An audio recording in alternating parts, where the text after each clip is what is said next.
जी।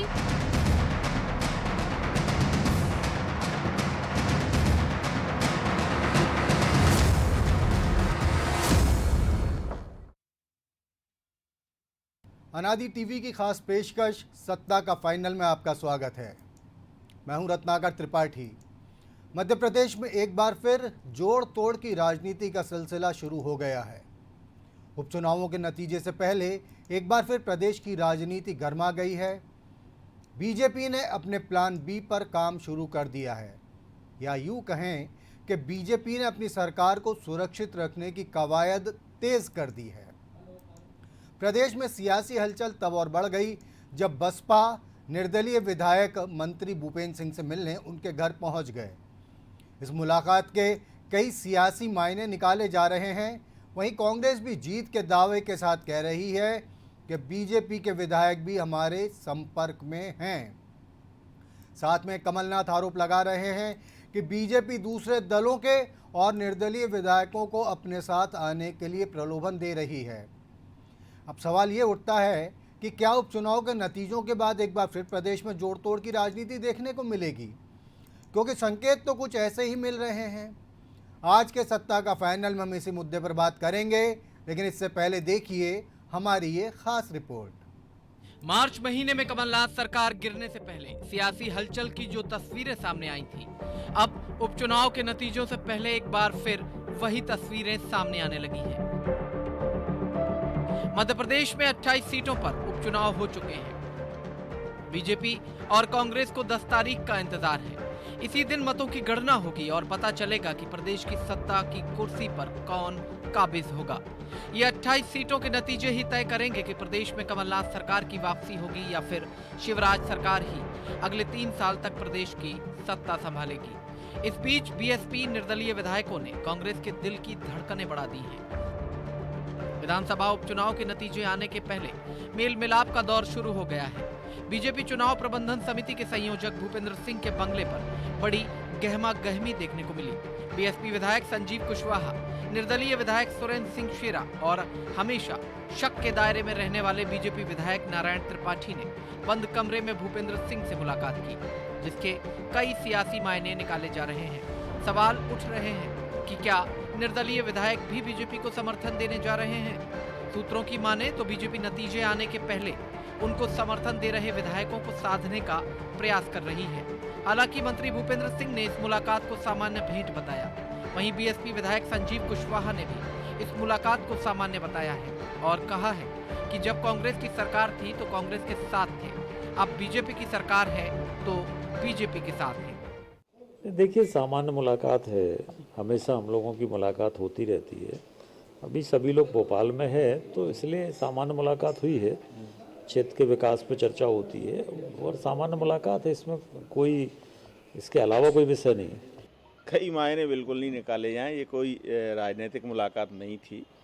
क्षेत्र के विकास के लिए चर्चा करने गया था और पहले भी जो कांग्रेस सरकार थी यही देखते हुए दिया था। इसलिए अभी हमने समर्थन तो हमारा भारतीय जनता पार्टी की सरकार को है और निरंतर अभी तक जारी। मंत्री भूपेंद्र सिंह भले ही इस मुलाकात को सामान्य बता रहे हों, लेकिन पर्दे के पीछे की कहानी कुछ और बयां कर रही है। इस बार 28 विधानसभा सीटों पर मतदान का प्रतिशत लगभग वही रहा जो 2018 में था, लेकिन 2018 में इन सीटों पर कांग्रेस ने कब्जा जमाया था। अब ऐसे में बीजेपी को सरकार में बने रहने की पूरी उम्मीद तो है, लेकिन कोई जोखिम नहीं लेना चाहती। यही कारण है कि बीजेपी ने अभी से बसपा निर्दलीय विधायकों को साधने की कवायद तेज कर दी है, लेकिन कांग्रेस बीजेपी की इस कवायद पर तंज कस रही है। सज्जन सिंह वर्मा का कहना है कि कांग्रेस पर मानसिक दबाव बनाने का प्रयास किया जा रहा है। भाजपा यह भी जानती है कि सभी 28 सीटों पर कांग्रेस की जीत होगी, इसलिए अभी से अन्य दलों और निर्दलीय विधायकों को प्रलोभन देना शुरू कर दिया है। इसके साथ ही भाजपा को खुद डर है कि उनके विधायक भी खिसक सकते हैं। इस दौरान वर्मा ने दावा किया है कि कई भाजपा के विधायक हमारे संपर्क में हैं। देखिए, भारतीय जनता पार्टी इस समय अंग्रेजों का रूप धारण करके बैठी है। फूट डालो और राज करो। बीजेपी ने इसलिए जान करके इन बसपा सपा निर्दलीय विधायकों को बुलाया कि कांग्रेस पे एक मानसिक दबाव बन सके। भारतीय जनता पार्टी ने अपने विधायकों के लिए रिसोर्ट बुक कर लिए।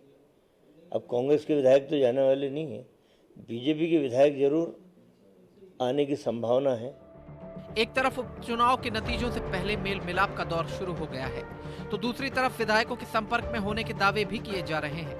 पहले पूर्व मंत्री और विधायक रामपाल सिंह ने दावा किया कि हमारे संपर्क में अभी और कांग्रेस विधायक हैं, और अब सज्जन सिंह वर्मा कह रहे हैं कि हमारे संपर्क में भी बीजेपी के विधायक हैं। इसी बीच पूर्व मुख्यमंत्री कमलनाथ ने भी भारतीय जनता पार्टी पर बड़ा आरोप लगाते हुए कहा है कि उनके पास कांग्रेस के विधायकों और निर्दलीय विधायकों की तरफ से निरंतर यह सूचना प्राप्त हो रही है कि भाजपा के लोग उनसे संपर्क करके तरह तरह के प्रलोभन दे रहे हैं।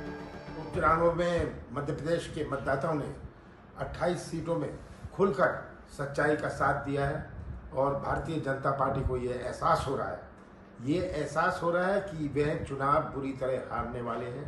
मेरे कई विधायकों से चर्चा हुई है, कई विधायकों और स्वतंत्र विधायकों ने मुझे सूचना दी है कि किस प्रकार से उन्हें विभिन्न प्रकार के प्रलोभन दिए जा रहे हैं कि सौदा हो जाए और फिर से बोली बोल के अपनी संख्या बनाएं।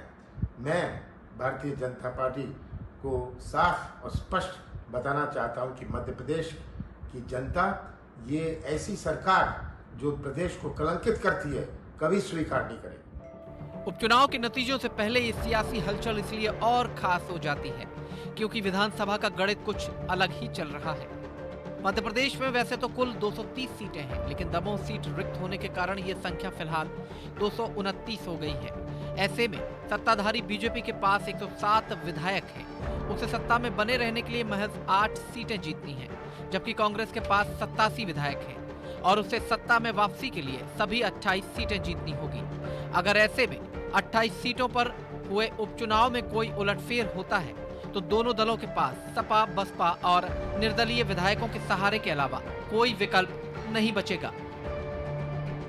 ब्यूरो रिपोर्ट, अनादि टीवी। इस मसले पर चर्चा करने के लिए हमारे साथ स्टूडियो से जुड़ गए हैं अनादि टीवी के एसोसिएट एडिटर प्रभु पटेरिया और ब्यूरो हेड ब्रजेश चौक से। सबसे पहले चलते हैं प्रभु जी के पास। प्रभु जी, आज की मुलाकात को लेकर क्या ये कहा जा सकता है कि भारतीय जनता पार्टी फूंक फूंक कर कदम रख रही है, या ऐसा लग रहा है कि पार्टी अब भी अपने तमाम दावों के बावजूद बहुत ज़्यादा आशंकित है परिणामों को लेकर? देखिए रत्नाकर जी, जिस तरीके के ये चुनाव हो रहे हैं, उपचुनाव जो है मध्य प्रदेश के 28 सीटों के, और जिस बात को लेकर हो रहे हैं कि सत्ता कायम रहेगी या सत्ता जाएगी, यदि हम कांग्रेस के लिहाज से देखें तो इसलिए चुनाव हो रहे हैं कि जो सत्ता छिन गई थी वो वापस मिलेगी या नहीं मिलेगी। इस पूरे घटनाक्रम में यदि मध्य प्रदेश के जो दिसंबर 2018 के जो परिणाम आए थे, उसके बाद जो सरकार थी उसमें सपा, बसपा और निर्दलियों की बड़ी भूमिका थी। उनके सहारे सरकार चल रही थी। सरकार वो गिर गई, नई सरकार के लिए चुनाव हो रहे हैं और ये जो विधायक हैं जो निर्दलीय सपा बसपा के, ये जैसे ही सरकार कमलनाथ की गिरी थी वैसे ही भारतीय जनता पार्टी के पाले में जाकर खड़े हो गए थे। जो नरोत्तम मिश्रा थे, जिनको कि सरकार के सूत्रधार कहा जाता है कि उनके नेतृत्व में सरकार बनाई गई भाजपा की, उनके दरवाजे पे देखे गए थे, वहाँ पर समर्थन देते देखे गए थे, वो अपने काम कराते देखे गए थे। और वही नेता जो भूपेंद्र सिंह हैं, मुख्यमंत्री शिवराज सिंह चौहान के बड़े खास हैं, परम मित्र हैं उनके, और भाजपा के जो चुनाव अभियान जो था अभी उसकी कमान उनके पास थी, मैनेजमेंट की, जो चुनाव प्रबंधन की, तो उनके पास यदि वो जा रहे हैं आज, तो स्वाभाविक तौर पे ये संकेत देने का उनका खेल है कि नतीजे कुछ भी आए हम भाजपा के साथ हैं। अब ये भी हो सकता है कि ये लोग कांग्रेस के नेताओं के भी उतने ही संपर्क में हों, वहाँ पर भी यही आश्वासन दे रहे हों, यहीं वहाँ भी यही दिलासा दे रहे हों कि यदि आपकी सरकार बनती है तो हम आपके साथ रहेंगे, क्योंकि इनका कोई आधार नहीं है। ये सरकार में है नहीं और सरकार में होंगे नहीं। ये केवल सरकार के साथ रह सकते हैं, जैसे अमर बेल होती है कि अमर बेल का अस्तित्व तभी है जब तक पेड़ जिंदा है। तो ये अमर बेल है, इनको उस पेड़ पर ही रहना है जिसके सहारे अपने क्षेत्रों में काम करा सकते हैं, अपना रसूख पा सकते हैं, जो कुछ भी वजूद है उसको साबित कर सकते हैं। तो उसकी कोशिश इनके द्वारा की जा रही है। जिस तरीके से भूपेंद्र सिंह ने कहा है उसको सही मानना चाहिए कि अपने काम से आए थे, सामान्य मुलाकात हुई है। और यदि हम सिनेरियो भी देखें, 28 सीटों के चुनाव हैं, तो रत्नाकर जी ऐसा लगता नहीं है कि मध्य प्रदेश की जनता एकदम ही निगेटिव वोटिंग कर जाएगी, क्योंकि भारतीय जनता पार्टी को सिर्फ 8 सीटें चाहिए बहुमत साबित करने के लिए।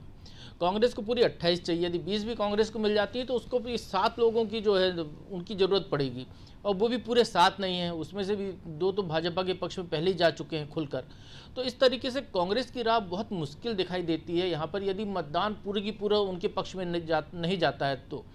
लेकिन चूंकि सरकार बनाने का खेल है और बड़ा दांव है ये, तो कांग्रेस भी कोई कसर नहीं छोड़ने वाली है। उनकी भी अपनी रणनीतियाँ बन रही होंगी, उनकी भी अपनी तैयारी चल रही होगी। तो ऐसे में अपने पाले को मजबूत रखना, और जिस तरीके से हम देखें कि अभी मतदान के कुछ दिन पहले राहुल लोधी कांग्रेस छोड़कर भाजपा में शामिल हुए, तो स्वाभाविक तौर पर ये डिमोरलाइज करने का खेल है। सामने वाले को, जो विरोधी पक्ष है, उसको कितना आप डिमोरलाइज कर सकते हैं, जनता में कितना संदेश दे सकते हैं कि लोगों का भरोसा उससे टूट गया है। जब उनके विधायक उनके साथ नहीं रह रहे हैं, हमारे साथ आ रहे हैं, तो हम ही स्थायी सरकार देंगे, इसलिए आप हम पर भरोसा कीजिए। एक ये संकेत देने का भी खेल भारतीय जनता पार्टी का हो सकता है, जिसके तहत इन सबको बुलाया गया हो कि हम सब मजबूत हैं, हमारे पक्ष में ये निर्दलीय भी हैं, यदि हमारे कुछ कम सीटें आती हैं तो हम बहुमत के आंकड़े से ऊपर जाने वाले। तो एक तरीके का ये गिमिक्स है, ये पॉलिटिकल गिमिक्स है, क्योंकि चूँकि नतीजे जब आएंगे तो 10 तारीख को दोपहर बाद जब खुलासा हो जाएगा कि क्या परिणाम आ रहा है क्लियर कट, उसके बाद आप देखिएगा कि मध्य प्रदेश की राजनीति बहुत तेज़ी से बदलेगी। फिर एक बार हमको जो नारायण त्रिपाठी जैसे नेता, नारायण त्रिपाठी का नाम इसलिए ले रहा हूँ कि पिछले बार वो दिखे थे ऐसा करते हुए, वैसे नेता फिर हमको जो है मुख्यमंत्री निवास से लेकर नेता प्रतिपक्ष के निवास के बीच में भागदौड़ करते हुए दिखाई दे सकते हैं। तो इसमें कुछ नहीं कहा जा सकता है, क्योंकि सत्ता की चाशनी एक अलग स्वाद होता है उसका, और हर कोई इसमें रहना चाहता है। जी, निश्चित रूप से सत्ता की चाशनी का बड़ा अलग स्वाद होता है। लेकिन प्रभु जी, यहाँ याद आता है राज्यसभा चुनाव का वो दौर, जब यही बीएसपी, यही एसपी और निर्दलीय विधायक एक तरीके से ऐसा लगा था जैसे भारतीय जनता पार्टी के दामाद हो गए हों। उनकी जमकर पूछ परख हुई थी, बीजेपी ऑफिस के अंदर तक वो लोगों की चहलकदमी देखी गई, बहुत तवज्जो उन लोगों को दी गई थी। राज्यसभा चुनाव ख़त्म हुआ, उसके बाद से सारा लाड़ प्यार ख़त्म हो चुका था। अब एक बार फिर से जो आपने कहा कि हो सकता है उन लोगों को बुलाया गया हो, तो इस कवायद का ये भाजपा, जो कि उसकी जीत सुनिश्चित दिख रही है, उसके बाद इन लोगों के जो कद आज एक बार फिर हल्का सा बढ़ा हुआ दिखा है, उस पर क्या फ़र्क पड़ने जा रहा है फिर? देखिए रत्नाकर जी, यदि भारतीय जनता पार्टी सिर्फ 8 सीटें ही जीत पाती है, 116 पर रहती है, तो ये वाकई में बैलेंसिंग पावर होंगे। ये इनको ही बड़ा, जैसे पहली बार ससुराल आए हुए जमाई की जैसी पूछ परख होती है, उस तरीके से इनको रखा जाएगा आने वाले 3 साल तक, कि इनकी हर बात मानी जाएगी। जिस तरीके से कांग्रेस सरकार में एक विधायक थी एक बसपा की, जिनके पति पर हत्या का मामला चला, वो कहते हैं कि वो मामला ख़त्म हो गया, इतना कमज़ोर कर दिया गया है। वो अपने क्षेत्र में जाती थी तो सरकारी हेलीकॉप्टर उनको मिलता था आने जाने के लिए। जब इतनी सुख सुविधाएं जैसी नसीब हो रही थी, केवल इसलिए क्योंकि आप सत्ता, आपके दम पर सत्ता है, ये एहसास था वहाँ पर, तो वही स्थिति यहाँ पर भी निर्मित हो सकती है कि तमाम जो समर्थन देने वाले विधायक होंगे, चाहे निर्दलीय हों या किसी पार्टी के हों, तो वो जो चाहेंगे वो सरकार से करा सकते हैं, क्योंकि उनके पास वो पावर है, वो ताकत है उनके पास कि उनके दम पर सामने वाला मुख्यमंत्री है, उनके दम पर सरकार चल रही है। तो ये कोशिश ज़रूर होगी। लेकिन जो आप कह रहे हैं कि राज्यसभा चुनाव के बाद कम हो गया था, तो कम नहीं हुआ था रत्नाकर जी, क्योंकि दूसरे काम काज बढ़ गए थे, तो इसलिए सरकार का काम अभी चल नहीं रहा था, तो ये दिख नहीं रहा था। अब ज़रूरत फिर है सामने, तो जिस तरह से शक्ति प्रदर्शन की जब जरूरत होगी, अखाड़े में पहलवान उतरेगा तो ही वो अलग कपड़ों में दिखाई देता है। तो वही वाली स्थिति है कि अखाड़ा फिर सज गया है, तो उसको लेकर सारे पहलवान इकट्ठे हो गए, वो दिखाने लगे कि मैं भी दंगल में शामिल होने के लिए तैयार हूँ। जी जी, निश्चित। ब्रजेश जी, दंगल में शामिल होने के लिए जो तैयारी हो रही, लंगोट कसे जा रहे हैं नए सिरे से, इसके बीच में बड़ी पिक्यूलियर सी चीज़ ये है कि बीएसपी ने आज की मुलाकात से पहले ही कहा कि वो प्रदेश में लव जिहाद के ख़िलाफ़ कानून बनाने के लिए शिवराज सरकार का समर्थन करेगी। समर्थन तो ये भी कहा जा सकता था एक पूरी तरीके से कि हम हर स्थिति में समर्थन करेंगे, लेकिन जिस तरीके से लव जिहाद के लिए कानून बनाने की बात का समर्थन करने से सबकी शुरुआत हुई, उसके पीछे बसपा का क्या एजेंडा हो सकता है? क्योंकि ये पार्टी तो आमतौर पे अपने ऐसे मतदाताओं को नाराज़ नहीं करना चाहेगी, यूपी वगैरह में जो लव जिहाद वाले कानून को अपने खिलाफ मान रहे हैं। रत्नाकर जी, यदि हम लव जिहाद का मामला लेकर यदि वो कह रहे हैं कि हम समर्थन कर रहे हैं, तो इसकी पृष्ठभूमि में, इसके नज़रिए से हम देखें तो ये उत्तर प्रदेश की उनकी सोच है। उत्तर प्रदेश में जितने भी मामले आ रहे हैं, वहाँ पे इस टाइप के मामले आ रहे हैं, वहाँ पे एक वर्ग जो है, जो बसपा का भी वोट बैंक है, वो ज़्यादा प्रताड़ित है, क्योंकि उसको बसपा ने कभी भी मुस्लिम जो वोट बैंक है जो है सपा का ज़्यादा खास रहा है, सपा का ही वोट बैंक किया जाता है, यादव मुस्लिम वो कॉम्पैक्ट बना के वो सरकार बनाते रहे हैं। बसपा इस मामले में वहाँ इसलिए बोलना चाह रही है क्योंकि वहाँ पे बसपा एक तरह से भाजपा के सपोर्ट में काम कर रही है, भाजपा के साथ मिलकर काम कर रही है। जैसे पिछले उसके बयानों को आप देखेंगे बसपा के कि मध्य प्रदेश में उपचुनाव हो रहे थे तो किस तरह से बसपा ने कहा था कि वो समर्थन दे रहे हैं कि भाजपा को एक तरह से सपोर्ट कर रही है। बसपा और भाजपा उत्तर प्रदेश में मिलकर काम करना चाहते हैं, ऐसे संकेत कई बार मायावती ने दिए हैं। तो हो सकता है ये उनका नज़रिया इस कारण ही यहाँ पर रहा हो कि ये कहकर वो कह दें कि हम समर्थन कर रहे हैं शिवराज जी का, कि कोई एक बात तो हो कि आगे समर्थन यदि उनको भाजपा को करना है चुनाव के बाद, परिणाम आने के बाद, उपचुनाव के बाद, तो एक लाइन तो रहे उसमें कि हम इस कारण इनको समर्थन कर रहे हैं। तो एक ही वजह हो सकती है बसपा की ये कहने के लिए कि हम शिवराज जी का लव जिहाद के मामले में समर्थन कर रहे हैं, वो कानून बना रहे हैं। जी जी, निश्चित रूप से जैसा आपने कहा कि एक उत्तर प्रदेश में हो सकता है दोनों पॉलिटिकल पार्टीज़ मिलकर आगे चलने के लिए कवायद कर रही हों। प्रभु जी, अब आते हैं सुरेंद्र सिंह शेरा पर। उनका तो आपने खैर बता ही दिया कि क्या वजह हो सकती है। नारायण त्रिपाठी घनघोर किस्म की संदिग्ध निष्ठा, कमलनाथ सरकार के जाने से पहले यदि उनकी सुबह बीजेपी के यहाँ पर होती थी मुख्यालय में, तो उनकी शाम जो है बड़े तालाब के उस किनारे पर जाकर शुरू होती थी जहाँ पर मुख्यमंत्री निवास था और कमलनाथ बैठे हुए थे। आज की इस गहमा गहमी के बीच में नारायण त्रिपाठी का वहाँ नज़र आना और उस दौर में नारायण त्रिपाठी के साथ बिल्कुल संदिग्ध निष्ठा लिए हुए शरद कौल का इस सारे घटनाक्रम से दूर रहना, इन दो चीज़ों के संदर्भ में देखा जा सकता है। देखिए रत्नाकर जी, नारायण त्रिपाठी वो नेता है जिधर बम उधर हम। वो तमाम दलों के चक्कर काटकर भी भारतीय जनता पार्टी में, कांग्रेस में भी रह चुके हैं, समाजवादी पार्टी में भी रह चुके हैं वो, और अपने क्षेत्र से चुनाव जीतते रहे हैं। तो एक चीज़ ये है उनके पक्ष में कि भाई वो जिधर ताकत होगी वो उधर जाएंगे, ये पहले भी वो जाहिर कर चुके हैं। उनकी आस्था संदिग्ध नहीं है, उनकी आस्था एकनिष्ठ भी नहीं है, उनकी आस्था सत्ता के निष्ठ है। जैसे कहते हैं अफसरों के लिए कहा जाता है कि वो कुर्सी से बंधे होते हैं, तो नारायण त्रिपाठी को भी ये मालूम है कि जहाँ सत्ता होगी उसके आसपास रहना है, तभी कुछ फ़ायदा हो सकता है, भला हो सकता है, जो विकास कार्य गिनाते हैं वो वहाँ पर हो सकते हैं। तो ये देखिए, शरद कौल पहली बार के विधायक हैं, पृष्ठभूमि से कांग्रेसी थे, भारतीय जनता पार्टी से विधायक बने, और चूँकि वो ऐसे क्षेत्र से आते हैं कि जहाँ से उनका बहुत ज़्यादा ऐसा कोई वो नहीं है, परिदृश्य में बाहर नज़र नहीं आया। वो जिस तरीके से नारायण त्रिपाठी है वैसा उनका चरित्र नहीं है, तो वो ज़रूर उस झांसे में आ गए थे। अब बाद में उनको कांग्रेस ने उनका इस्तीफा भी विधानसभा अध्यक्ष को दे दिया था, जिसको बाद में उन्होंने वापस लिया कि ये मैंने साइन ही नहीं किए थे, मेरा इस्तीफा नहीं है, दबाव प्रभाव में भेजा गया है, इस तरीके से करके। तो वो जो कि ट्राइबल बेल्ट के हैं, तो वो अपने क्षेत्र पर जहाँ हैं वो वहीं पर विश्राम करने की मुद्रा में है। वो भी रुक कर ठहरे हुए पानी को देख रहे हैं कि वो 10 के बाद समझ में आएगा कि शरद कौल क्या है। अभी तो वो शांति से बैठे इंतजार कर रहे हैं 10 की शाम को जो परिणाम आएंगे, उसके बाद वो शायद फिर से यहाँ प्रकट हो सकते हैं भोपाल में, और फिर नारायण त्रिपाठी की गाड़ी के बगल में बैठे हुए इधर से उधर तफरी करते हुए दिख भी सकते हैं। लेकिन फिलहाल ऐसी संभावना है, यदि नारायण त्रिपाठी आज भाजपा कार्यालय गए हैं तो यही जताने की कोशिश है उनकी कि मैं भाजपा में हूँ, मैं भाजपा के साथ हूँ, भाजपा के साथ ही रहूँगा। ये उनका एक कोशिश जरूर है। एक जो सवाल आपने ब्रजेश से कहा था, ब्रजेश ने उस चीज़ को स्पष्ट भी किया कि बसपा यदि लव जिहाद पे समर्थन दे रही है, तो रत्नाकर जी ये केवल बार्गेन पावर दिखाना है। वो ये दिखाना चाहते हैं कि हम आपके साथ आ सकते हैं। वो पहले भी कह चुके हैं, जैसे मैंने बताया कि जब सरकार बदली थी कांग्रेस से भारतीय जनता पार्टी की, तो यही लोग जो विधानसभा के अंदर और बाहर कमलनाथ सरकार के कसीदे पढ़ते थे, यही कि सब लोग यहाँ नरोत्तम मिश्रा के बंगले पर पाए गए थे, वहाँ पर कहते हुए कि हम तो आपके साथ हैं। तो इस तरीके के लोग हैं ये, क्योंकि इनके पास कोई वजूद नहीं है, आधार नहीं है इनका, पहली बार के विधायक हैं, उनको किसी भी ये किन प्रकार अपने क्षेत्रों के विकास कार्य कराने हैं, अपने क्षेत्र का डेवलपमेंट कराना है, जिससे आगे की उनकी राजनीति स्थिर रह सके। जहाँ तक सपा विधायक की बात है, तो उनकी पार्टी ने उनको निकाल दिया पार्टी से, तो वो तो कहीं के भी नहीं रहे, विधायक हैं, वो निर्दलीयों में गिनती होगी उनकी, वो जिधर चाहें उधर जा सकते हैं।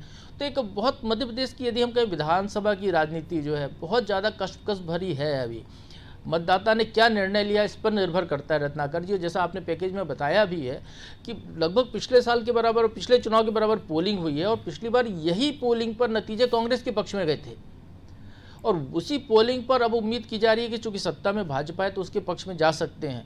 लेकिन अब देखिए कि क्या नतीजे आते हैं। यदि नतीजे पिछली बार जैसे आते हैं तो बिल्कुल ही कहानी पलट जाने वाली है। और कांग्रेस पर भरोसा करें तो कमलनाथ ने 11 तारीख को विधायक दल की बैठक बुला ली है। अपनी जो बैठक पहले बुला रहे थे, आज होने वाली थी शाम को, वो बैठक अब 11 तारीख को होगी, विधायक दल की बैठक होगी। और कांग्रेस का सोशल मीडिया जो विंग है वो कमलनाथ को आज भी, जब मतगणना में अब केवल 3 दिन का समय रह गया है, आज भी कमलनाथ को भावी मुख्यमंत्री कहता है, भूतपूर्व मुख्यमंत्री नहीं कहता है। तो इस आत्मविश्वास को देखिए उस पार्टी का, उनको भी लग रहा होगा कि कहीं ना कहीं कुछ तो उनके पक्ष में परिणाम आने वाला है। अब जो कुछ भी है, कल एग्जिट पोल आएंगे, शायद उसके बाद कुछ खुलासा हो कि क्या वाकई में कांग्रेस का ये जो आत्मविश्वास है वाकई सही है, या शिवराज सिंह चौहान और उनकी पार्टी के जो नेता कह रहे हैं उसमें कोई दम है। जी ब्रजेश जी, जैसा हमने अभी थोड़ी देर पहले सज्जन सिंह वर्मा को सुना, उन्होंने तो ये तक कहा है कि बीजेपी के एमएलए हमारे संपर्क में हैं। इस कमलनाथ ने भी आरोप लगाए। ये जो मौजूदा जो आज का जो घटनाक्रम है, इससे निपटने के लिए कांग्रेस क्या स्ट्रेटेजिकल मूव अपना सकती है? रत्नाकर जी, निश्चित तौर पे यदि कांग्रेस परिणाम जो आते हैं उपचुनाव के और बहुमत के नज़दीक पहुंचती है, यदि इसको 15 से 20 सीटें मिलती हैं, तो वो भी यही काम करेगी कि तोड़ फोड़ की एक बार फिर आपको मध्य प्रदेश की राजनीति में देखने को मिल सकता है। जैसे कमलनाथ जी भी कह रहे हैं कि हमारे भी संपर्क में है। उन्होंने पहले भी दावा किया कि भाजपा के कई विधायक हमारे भी संपर्क में, और कांग्रेस भी दावा कर रही है, एक तरफ भाजपा भी दावा कर रही है कि हमारे संपर्क में। तो जो निर्दलीय हैं इनसे इनके भी संपर्क होंगे, ऐसा नहीं है, संपर्क एक दूसरे से बनाए होंगे, क्योंकि जिस तरह से उनके पास, जैसे पटेरिया जी ने बताया कि एग्जिट पोल के नतीजे उनके पास मिल ही गए होंगे, जो संभावना होगी उनको पता होगी, और उनके जो नीचे से फीडबैक मिला होगा उसके आधार पर वो भी अपने आगे की रणनीति बना रहे होंगे कि हम कितने तक हम जीत सकते हैं। उस हिसाब से उनकी भी संभावना है, वो देख रहे होंगे कि भाजपा में कौन कौन से लोग हमारे साथ आ सकते हैं सरकार बनाने में। तो ये अतिशयोक्ति नहीं होगी रत्नाकर जी कि यदि 20 से अधिक सीटें यदि इनके पास आ जाती हैं कांग्रेस के पास, तो वो भी तोड़फोड़ करने की कोशिश करें, और भाजपा को कम सीटें मिलती हैं तो वो भी आगे और कांग्रेस विधायकों को लाकर अपना बहुमत और बढ़ा सके, ताकि वो सरकार में बनी रहे, और उसको इस तरह से कमलनाथ जैसी सरकार जैसी नहीं चलाना पड़े कि उनको दबाव प्रेशर में सरकार चलाना पड़े आगे। तो यदि भाजपा की कम सीटें आएंगी, तो जैसे राहुल लोधी आए हैं, हो सकता है आपको कांग्रेस के 2, 4, 6 विधायक और आ जाएं। तो इसी तरह की रणनीति कांग्रेस की भी होगी कि यदि हम बहुमत के करीब जाएं तो हम भी तोड़ने की कोशिश करें और सरकार में आने की कोशिश करें। तो दोनों दल लगे होंगे। तो जैसे सज्जन सिंह वर्मा कह रहे हैं कि वो अंग्रेजों की नीति अपना रहे हैं, तो नीति दोनों ही सरकार है, मतलब दोनों ही दल अपना रहे हैं सरकार में रहने के लिए। अब जिसके लॉटरी लग जाए उसके लिए बढ़िया है। नहीं तो कमलनाथ जी ने भी कौन सा जैसे कमलनाथ जी दावा करते हैं कि हम ऐसी राजनीति नहीं करते हैं खरीद फरोख्त की, लेकिन वही कमलनाथ जी हैं जब सरकार में थे तो कहते थे कि हमसे इतने सारे विधायक भाजपा के संपर्क में, जिस दिन चाहेंगे हम अपने यहाँ ले आएंगे। तो ये तो मौके की बात है। भाजपा पहले बाजी मार ले गई, उनके साथ ज्योतिरादित्य सिंधिया चले गए, तो नहीं तो कांग्रेस ने क्या कोशिश नहीं की थी। तो सारे राजनीतिक दल कोशिश करते हैं सत्ता में बने रहने की। तो भाजपा की जो रणनीति चल रही है, तो कांग्रेस की भी यही रणनीति होगी कि यदि हम नज़दीक पहुंचे तो हमें भी कोई भाजपा के लोग मिल सकें। जी, क्योंकि चुनाव के बाद की बात चल रही है, मतदान के परिणाम के पहले की बात चल रही। प्रभु जी, क्या आपको भी ऐसा महसूस हो रहा है कि जिस आक्रामकता के साथ शिवराज सिंह चौहान, वीडी शर्मा और इधर कांग्रेस के पक्ष से कमलनाथ नज़र आ रहे हैं, वैसी आक्रामकता के साथ चुनाव के बाद से ज्योतिरादित्य सिंधिया नज़र नहीं आ रहे हैं? देखिए रत्नाकर जी, ज्योतिरादित्य सिंधिया मध्य प्रदेश की ज़मीनी राजनीति तो फिलहाल भाजपा राज में करने वाली नहीं है। वो चूँकि एक चॉकलेटी चेहरा है जिसका चुनाव में इस्तेमाल किया जाता रहा है, और कांग्रेस भी यही करती थी पहले, वही काम भारतीय जनता पार्टी करने वाली है। और उनका गोल यदि हम कहें, क्योंकि मध्य प्रदेश में यदि वो आएंगे तो ज्योतिरादित्य सिंधिया को मध्य प्रदेश में मुख्यमंत्री की कुर्सी के समकक्ष माना जा सकता है कि वो यहाँ पर उस कुर्सी पर दावा करें। यदि जिस शर्तों के साथ वो भाजपा में आए हैं उन शर्तों में ये शर्त तो शामिल होगी नहीं।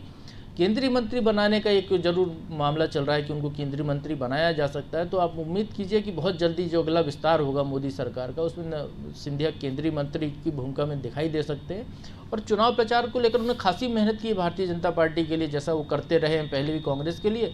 तो अपने क्षेत्र के साथ उन्हें दूसरे क्षेत्रों में भी जाकर चुनाव प्रचार किया है। जो 16 सीटें उनकी कही जाती हैं कि उनके दम पर जीती हैं, उसके अलावा भी सिंधिया जी गए हैं बहुत सारी जगहों पर जाकर उन्होंने चुनाव प्रचार किया। और उसके बाद चुनाव जैसे ही उन्होंने वोटिंग की उसके बाद वो दिल्ली चले गए, क्योंकि उनका आजकल केंद्रीय राजनीति में ज़्यादा ध्यान रहा है शुरू से, वो वहीं केंद्रीय राजनीति करने के लिए वहाँ गए। यदि सिंधिया मध्य प्रदेश में बैठ जाते हैं, जैसा कि आप कह रहे हैं कि यहाँ क्यों नहीं है, तो ये मान के चलिएगा कि सिंधिया के मध्य प्रदेश में बैठने के साथ भारतीय जनता पार्टी के भीतर एक नया गुट और मजबूत होता हुआ दिखाई देगा। जो ना तो भाजपा का केंद्रीय नेतृत्व चाहेगा, ना राज्य का नेतृत्व चाहेगा कि जो स्थिति कांग्रेस में थी वो स्थिति मध्य प्रदेश में भाजपा के भीतर भी बने। जी जी, निश्चित रूप से भाजपा का केंद्रीय नेतृत्व नहीं चाहेगा कि जो स्थिति कांग्रेस के भीतर थी वो मध्य प्रदेश में भी बने। ये थे हमारे एसोसिएट एडिटर प्रभु पटेरिया और ब्यूरो हेड ब्रजेश चौकसे जी। अब आज की बातचीत को यहीं समाप्त करते हैं, फिर किसी कार्यक्रम में आपसे मुलाकात होगी। तब तक आप देखते रहिए अनादि टीवी। नमस्कार।